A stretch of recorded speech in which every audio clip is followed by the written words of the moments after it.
ஷரீஃபில் உள்ள பிரத்யேகமான சூறாக்களை ஓதக்கூடிய வாய்ப்பு. அதுல கஹ்ஃப் சூறா இருக்குது பாருங்க. அந்த சூறாவுக்கு நிகர் வேற எதுவுமே இல்லை என்று சொல்லக்கூடிய அளவுக்கு இதனுடைய தாக்கம் ஓதிய நாளிலிருந்து ஒரு வார காலம் வரைக்கும் அல்லாஹ் ரப்பல் ஆலமீன் சூரா கஹ்ஃப்ல அவ்வளவு பெரிய பிரயோஜனத்தை வைத்திருக்கிறார். ஒரு ஜும்மா நாள் என்று ஓதுகிறார்.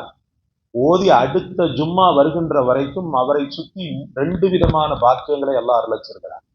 ஒன்று பாதுகாப்பு, அமானத் என்ற பாதுகாப்பு.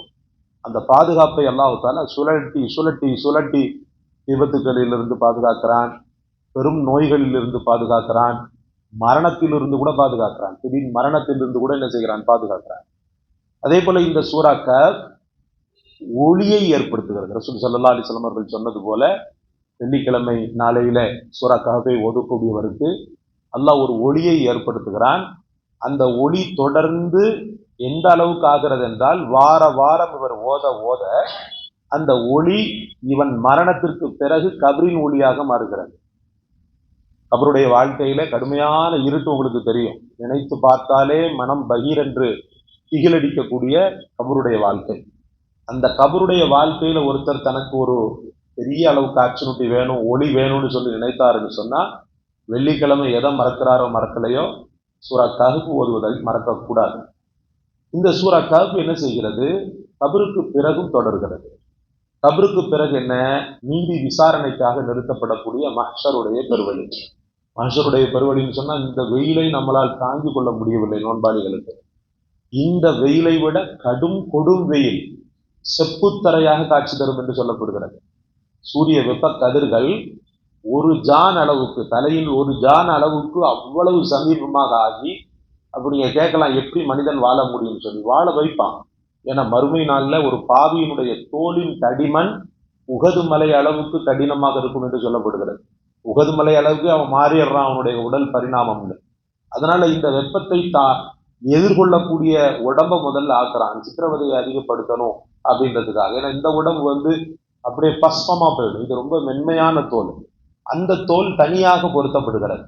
அப்ப இந்த சூரிய வெப்ப கதிர்களால் அவன் என்ன செய்கிறான்னு சொன்னா தாக்கப்பட்டு பெரிய அளவுக்கு குழப்பத்திற்கு ஆளாகி, எந்த அளவுக்குன்னு சொன்னா அவன் சொல்லுவானா, எங்களுக்கு சீக்கிரமாக கேள்வி கணக்கை முடித்து நரகத்தை எங்களுக்கு தாருங்கள், இந்த சூரியனுடைய வெப்பம் எங்களால் தாழ முடியவில்லை அப்படின்னு சொல்லக்கூடிய அளவுக்கு கடும் கொடும் மஹ்ஷருடைய பெருவழி.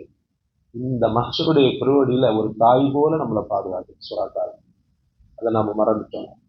நம்ம வாழ்க்கையில எத்தனையோ இழந்தது போல இந்த கஹ்ஃபையும் நம்மள நிறைய பேர் குர்ஆன் நல்ல ஓத தெரியும்.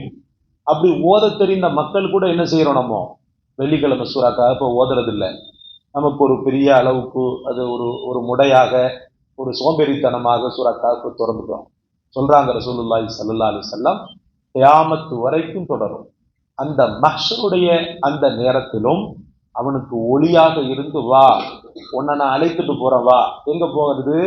அல்லாஹ்வுடைய அரிசின் சிம்மாசனத்தின் கீழே சில மக்களுக்கும் அல்லாஹ் மட்டும் இடம் தருகிறான் அல்லவா, அந்த மக்களில் உன்னையும் நான் சேர்க்க போகிறேன் அப்படின்னு சொல்லி அவனை அழைத்துட்டு போகக்கூடிய ஒளியாக அது மாறுகிறது. அதற்கு பிறகு அல்லாஹு அக்பர் எல்லா இருள்களிலிருந்தும் அவனை பாதுகாத்து உயர்ந்த ஜன்னத்துல் ஃபிர்தௌஸ் என்ற சொர்க்கத்தில் அவனை சேர்ப்பிக்கின்ற வரைக்கும் சூரா கஹ்ஃப் ஓயாது சகோதரர்களே. சூரா கஹ்ஃப் ஓயாது. அந்த கஹ்ஃபில் என்ன அப்படி இருக்குது அப்படின்னு பார்த்தீங்கன்னு சொன்னா, குகைவாசிகள் என்ற அற்புதமான இரையச்ச தக்வாவுடைய மக்களை அல்லாஹ் ரப்பல் ஆலமீன் சூரா கஹ்ஃபிலே சொல்வான். இந்த அத்தனை பேருமே ஒளிதான். அவங்கள 7 பேர் 6 பேர் 5 பேர் அப்படின்லாம் சொல்லப்படுது. சூரா கஹ்ஃப் எடுத்து ஓதுனீங்கன்னா தெரியும். இதுல உள்ள எண்ணிக்கை அல்லாஹ் ஒருவன் தான் அறிவான். நம்மளா சொல்லிக்கிற வேண்டியதான் 5 6 மக்கள் பேசிக்கொண்டாங்க அந்த காலத்துல. அரபிகள் 6 பேரா இருக்குமோ, 7 பேரா இருக்குமோ, 4 பேரா இருக்குமோன்னு. அல்லாவே அறிந்தவன். உனக்கு என்ன கவலை அதை பத்தி? அவங்களுடைய வாழ்க்கையில உனக்கு தெரிய வேண்டியது என்னவோ அதை பாரு. அவங்க எத்தனை பேர் போனாங்கன்றதை நீ பார்க்காதன்னு அல்லாஹ்வுத்தாலா சாடுவான். அப்போ அன்பிற்குரிய அல்லாஹ்வின் பெருமக்களே, இந்த இரையச்சமுடைய வாலிபர்கள், இந்த இரையச்சமுடைய வாலிபர்களுக்கு தொடர்ந்து தாவாவுடைய பணியில் இருந்ததுனால தொல்லைகளும் தொந்தரவுகளும் கொடுக்கப்பட்டது. தொல்லைகளும் தொந்தரவுகளும் கொடுக்கப்பட்ட இந்த இளைஞர்கள் தங்களை தற்காத்து கொள்ள ஒரு குகையில, அதாவது உயிரை பாதுகாக்கிறதுக்காக, உயிர் போயிட்டா நம்ம தாவாவில் தாயாக இருக்க முடியாதுன்னு சொல்லிட்டு என்ன செய்யறாங்கன்னு சொன்னா குகைகளில் போய் ஒதுங்குறாங்க. அல்லாஹ் அவங்கள தூங்க வைக்கிறான். உங்களுக்கு எல்லாம் தெரியும், அது கேள்விப்பட்டிருப்பீங்க. தூங்க வைக்கிறான். கிட்டத்தட்ட 300 வருடங்கள் தூங்க வைக்கிறான். 300 வருடங்கள், 1 2 அல்ல, 300 வருடங்கள் தூங்க வைக்கிறான். அந்த மக்கள் அதிலேயே தூங்கி போறாங்க. அவங்க முழிச்சு பாக்குறாங்க. முழிச்சு பார்த்தா அவங்க என்ன நினைக்கிறாங்க, சரி காலையில படுத்திருப்போம், இப்ப ஈவினிங் ஆயிடுச்சு போல இருக்கு, சாப்பிட ஏதாவது வாங்கிட்டு வாப்பா அப்படின்னு சொல்லிட்டு என்ன பண்றாங்க, காசு பணத்தை எடுத்துக்கிட்டு அந்த குகையில இருந்து வெளியே வர்றாங்க. வெளியே வந்து பார்த்தா அந்த பூமியே தலைகீழா புரண்ட மாதிரி மாறி இருக்கு. சரி என்னவோ நமக்கு ஏதோ ஒண்ணு நமக்கு வித்தியாசமா தெரியுது போல இருக்குன்னு சொல்லி கடைக்கு போனாங்க.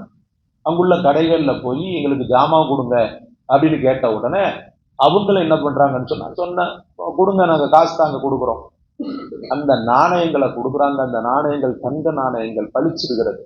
அந்த தங்க நாணயங்களை பார்த்த உடனே பயந்துடுறாங்க அந்த மக்கள். அந்த மக்கள் யாருன்னு தெரியல, இந்த நாணயங்கள் உங்களுக்கு எங்கிருந்து கிடைத்தது? எங்கிருந்து கிடைத்ததுன்னா நாங்க எப்பவுமே புழக்கத்துல வைத்திருக்கிறது தானே நாணயங்கள் அப்படின்னு சொல்லப்படுது. இல்ல, நீங்க பார்த்தா வித்தியாசமா தெரியுதுங்கன்னு அந்த ஊர்ல உள்ள அத்தனை பேரும் கூடுறாங்க. அந்த நாணயங்கள் பார்த்து கடைசியில கணிக்கப்படுகிறது 300 வருடங்களுக்கு முன்னாடி உள்ள அது நாணயங்கள் அல்லவா அப்படின்னு சொல்லி அந்த மக்கள் போற்றப்படுறாங்க. அந்த மக்கள் அந்த ஊர்லயே தாயிகளாக மாறுறாங்க, வழிமார்களா மாறுறாங்க. இப்போ அது ஒளின்றதுக்கு இப்போ உங்களுக்கு புரிஞ்சிருக்கும். அது ஒளி என்று ரசூலுல்லாஹி ஸல்லல்லாஹு அலைஹி வஸல்லம் அவர்கள் சொன்னதற்குண்டான பின்னணி, அதனுடைய அந்த பின்னணி உங்களுக்கு இப்போ புரிஞ்சிருக்கும். பல தியாகங்களை உள்ளடக்கிய வழிமார்கள் என்று சொல்லப்படுகிறது. அந்த வழிமார்களை, ஒளி பொருந்திய வழிமார்களை சூரா கஹ்ஃப்ல அல்லாஹ் பெருமைப்படுத்துவதனால் இந்த சூரா கஹ்ஃப் ஓதக்கூடியவனுக்கும் ஒளியாக மாறுகிறது. அல்லாஹ் உங்களையும் என்னையும் அந்த ஒளி உடையவர்களாக ஆக்குவானாக. இன்ஷா அல்லாஹ் வார வாரம் சூரா கஹ்ஃபை தொடர்ந்து ஓதக்கூடிய மக்களாக ஆக்குவானாக. எல்லாம் வல்ல இறைவன் அந்த நசீப், ஏன்னா ஓதக்கூடிய நசீபை அல்லாஹ் தான் தரணும், அந்த ஞாபகத்தையும் அல்லாஹ் தான் தரணும். ரப்புல் ஆலமீன் நம்மையும் உங்களையும் இறையச்ச பண்பாளர்களாக, குர்ஆனின் மீது காதலர்களாக ஆக்குவானாக.